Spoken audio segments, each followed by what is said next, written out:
Yang dibahas ada 3 poin di video ini. Poin pertama, pembahasan tentang kinerja saham PRDA. Kinerja di sini maksudnya laporan keuangan saham PRDA selama 4 tahun terakhir. Poin kedua yang dibahas di video ini adalah proyeksi pembagian dividen saham PRDA di tahun 2023 ini. Poin ketiga, di mana ini poin paling inti, yaitu pembahasan kisaran harga wajar saham PRDA. Pastikan tonton video ini detik per detiknya dan sampai habis, karena 2 sebab. Sebab pertama, karena setelah poin pertama sampai poin ketiga terbahas, kurang lebih nih kita nih ya, saya dan Anda, jadi bisa prediksi saham PRDA dalam jangka panjang. Prediksi di sini maksudnya harga sahamnya ya. Lalu jangka panjang maksudnya 1-2 tahun ke depan. Tentu disertai dengan logika yang masuk akal. Sebab kedua, kenapa Anda harus tonton video ini sampai habis? Karena saya punya hadiah. Yang cara dapetin hadiahnya dibahas di tengah-tengah video atau di akhir video. Hadiahnya adalah 3 daftar saham yang masih murah dan layak dikoleksi, beserta analisa lengkapnya. Oke, kita mulai masuk ke pembahasannya. Video ini direkam 9 Januari 2023 di closing 5625. Naik berapa persennya tadi? 4 persenan kalau nggak salah. Sektor PRDA ini atau Prodia Widya Husada, ya saya nyebutnya Prodia aja biar gampang, adalah di jasa pemeriksaan kesehatan bagi masyarakat. Jadi dia kayak ngecek kayak antigen, ya cek COVID. Nah itu dia termasuk sektor usahanya si PRDA ini. Jumlah saham yang beredar 937 juta. Jumlah komposisi yang beredar di masyarakat ya dari saham yang beredar ada di 25%. 25% itu bagus apa enggak? Sedang. Jadi bagus itu kalau sekitar 40-50%.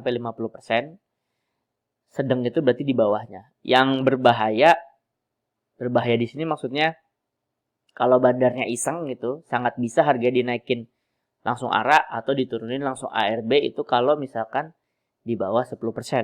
Apalagi kalau di bawah 5%. Gitu ya. Dan berbahaya sekaligus mencurigakan kalau komposisi di masyarakatnya terlalu tinggi juga. Misalkan 70% sampai 80%. Berarti perusahaannya kok nggak yakin dengan kinerjanya sendiri. Kok nggak pengen ngekip sahamnya sendiri. Sampai dibiarin masyarakat megang banyak. Ya, jadi berbahaya sekaligus mencurigakan. Nah berarti PRDA ini ada di 25%. Sedang. Ya, nggak jelek. Nggak yang standar bagus, nggak yang ketinggian juga, sedang. Cukup aman. Lalu hutangnya di sini hijau 17%, berarti ini hutangnya sangat sehat ya, cuma 17%. Kalau diibaratin orang, ada orang punya harta 100 juta, hutang dia 17 juta doang. Kapan-kapan dia mau lunasin seluruh hutangnya, jebret, lunas tuh langsung semua. Dan dia masih punya sisa banyak. Gitu ya. Jadi secara keuangan sehat, secara komposisi yang dipegang masyarakat cukup baik. Itu soal resiko di awal ya, resiko yang paling amit-amitnya gitu ya. Udah dibahas hutangnya kecil, komposisi di masyarakatnya cukup bagus 25%. Sekarang kita masuk ke topik ekuitas. Topik hartanya dia nih, harta PRDA. Ini basic ya, basic, maka kita mulai dari basic dulu yaitu topik ekuitas.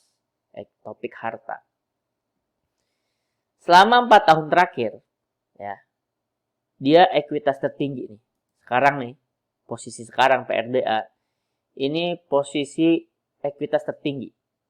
2019 ekuitasnya cuma 1,5 T, 20 1,6 T, 21 2,1, 2022 2,156. Jadi ini sekarang ekuitas tertinggi selama 4 tahun terakhir. Lalu selama 3 tahun terakhir kalau dari perubahan year ke year ya, tahun ke tahun, itu juga trennya naik ya. Ini 2019 ke 2020 naik 6%, terus 20 ke 21 naik 28%, 21 ke 22 naik meskipun hanya 1%, ya. Jadi kalau mau dibilang melambat, mungkin melambat ya. Ini kan dari 6 ke 28, terus tiba-tiba 1 gitu. Secara melambat mungkin melambat, tapi kalau secara naik tetap dalam tren naik gitu. Laba ekuitas tahun ke tahunnya si PRDA ini. Oke, sekilas ekuitas sudah terbahas. Sekarang PR kita adalah mengerjakan yang ini. PR kita adalah mengerjakan kuartal ke kuartal, Q3 ke Q4. Kalau tadi tahun ke tahun, 2019 ke 2020 itu kan tahunan. Sedangkan PR kita adalah kuartal ke kuartal, per 3 bulanan. Kuartal 3 ke kuartal 4, Q3 ke Q4. Berapa kita ngisinya gitu ya. Bisa dilihat dulu. Di 2019, Q3 ke Q4 itu dia naik 5% ekuitasnya.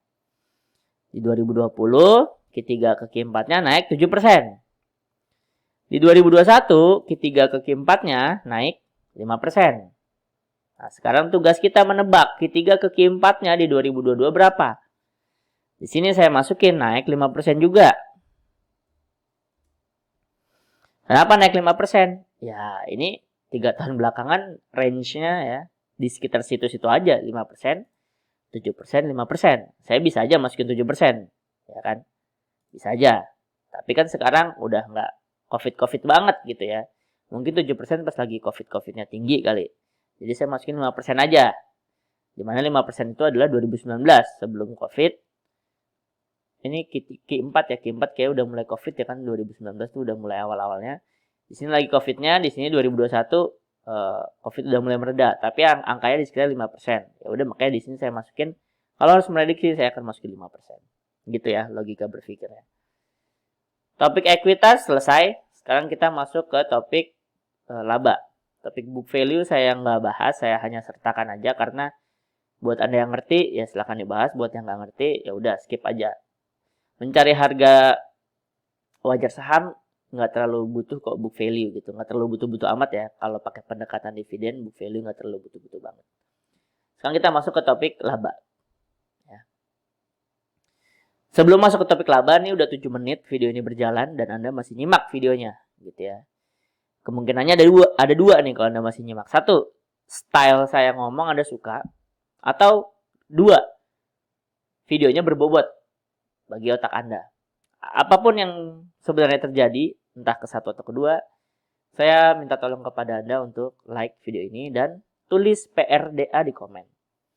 Ya, sebagai tukeran lah ya. Saya bikin video, Anda kasih saya like dan tulis PRDA di komen. Dengan begitu semoga video ini makin menjangkau banyak orang di YouTube terkait orang yang mencari saham PRDA ini, analisanya gitu ya. Terima kasih buat Anda yang mau melakukan, nggak sampai 5 detik. Terima kasih yang udah nge-like dan tulis PRDA di komen. Balik lagi kita masuk ke topik laba. Kita lihat tahunannya dulu ya. 2019 ke 2020 labanya naik 1%. Ini tahunan ya. Terus 2020 ke 2021 naik 318%. Wah, ini tersadis-sadisnya dia naik nih. 318%. Laba per tahun naik 318%. Ini pas lagi apa nih? Bulan apa nih ya? 2021. Mungkin ini di sekitar mau penghujung 2021 ya. Di antara COVID masih ada tapi dilepas terus kambuh lagi gitu-gitu ya. PPKM putus nyambung. Nah, ini dia membukukan 318% labanya. Nah, di 2022 ini ya, kalau dibandingin tahun lalu udah turun 46%. Turun dia labanya, turun. Ya. Jadi bisa dibilang secara laba ya, secara tahunan dia labanya itu nomor 2 terbesar selama 4 tahun terakhir ya. Terendahnya itu kan di 2019 ya, sebelum COVID. Ya, tertingginya di pas 2021, lalu tertinggi kedua di 2022 ini. Jadi kalau dibilang turun, memang turun labanya, tapi ini masih bagus dibandingin kalau keadaan sebelum COVID ya, labanya gitu ya. Jadi ini turun, memang turun, tapi secara laba masih bagus dibandingin keadaan sebelum COVID.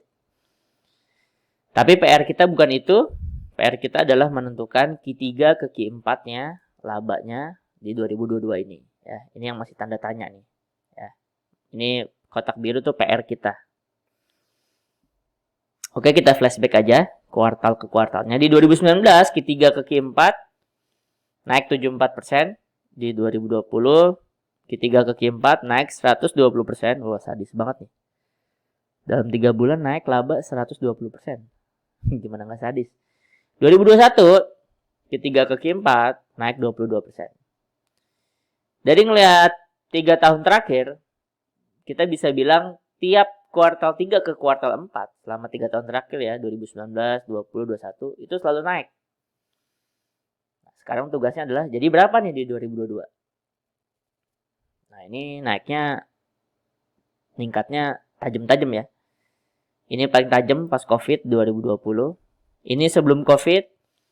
Ini COVID mulai mau mereda. Nah, sekarang berapa nih 2022? Nah, kalau di sini saya masukin akan 22. Kenapa saya masukin akan naik 22%? Karena yang pasti sekarang udah nggak separah COVID pas lagi terjadi. Pas lagi COVID 120. Kalau 2022 masih parah, mungkin saya akan masukin 120 juga mungkin ya.